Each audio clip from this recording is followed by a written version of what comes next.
Gawa tayong Japanese cabbage salad.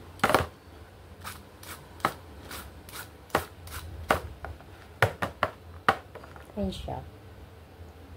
Diba ang ninipis?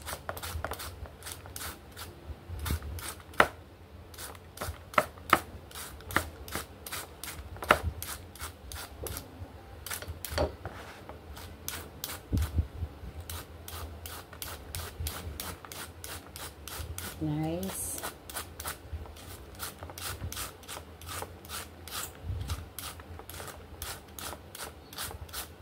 Talsik.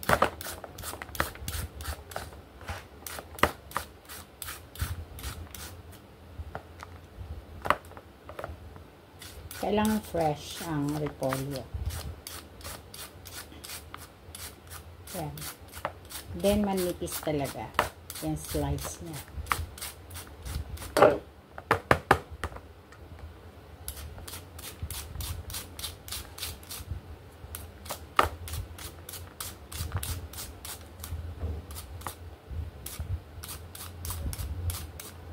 Okay.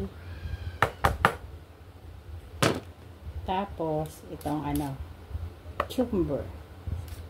Konti lang. Yan, nipis din. Kailangan manipis na manipis din. Ay.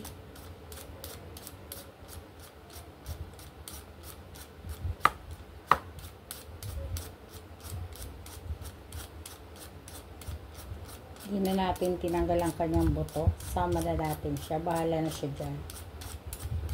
Iba kasi tinatanggal talaga.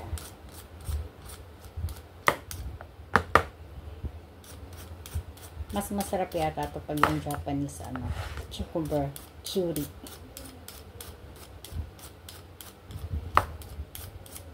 Pero dahil wala naman tayo sa Japan, yan.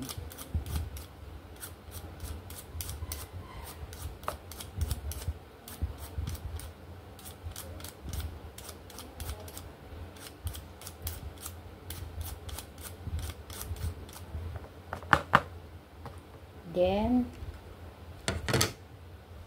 lagyan natin ng nori. Dried seaweed. Yan o. Yan. Ipitin natin ganyan. Para masaya. Ano ko lang to? Sariling version ko lang.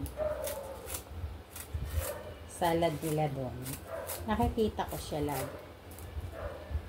So, masarap naman siya.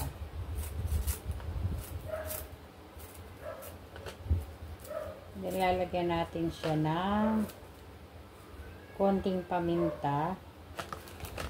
Hindi pa siguro ito. Yan, konti pa.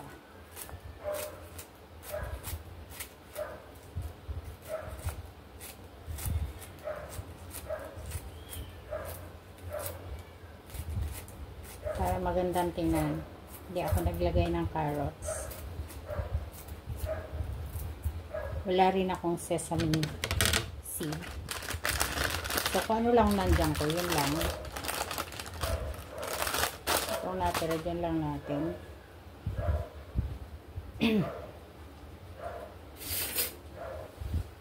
And, lagyan natin siya ng paminta. Yung medyo powder yan. Yan ganyan. Then asin. Konti lang.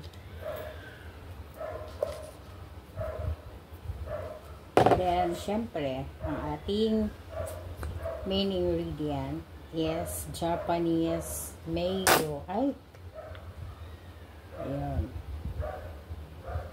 Japanese mayo. Try natin. Halo. Diba? Pag sa kanila, diba, yung mga kainan, lagi may ganyan. Lagi silang may cabbage. Ganto. Parang dito sa atin, coleslaw. Pag, diba? yung cabbage salad nila. Ayan, ganyan. Very maganda. Siyempre, kailangan mahalo-halo ng slide. Kulang pa siyang mayo. Lalagyan pa natin siya. Halo-halo muna. So, ayan siya. O, diba? O, di may instant salad na ako. Okay? Ayan. This is Japanese cabbage salad with nori. Konting paminta pa siguro. Okay? Okay na. Thank you.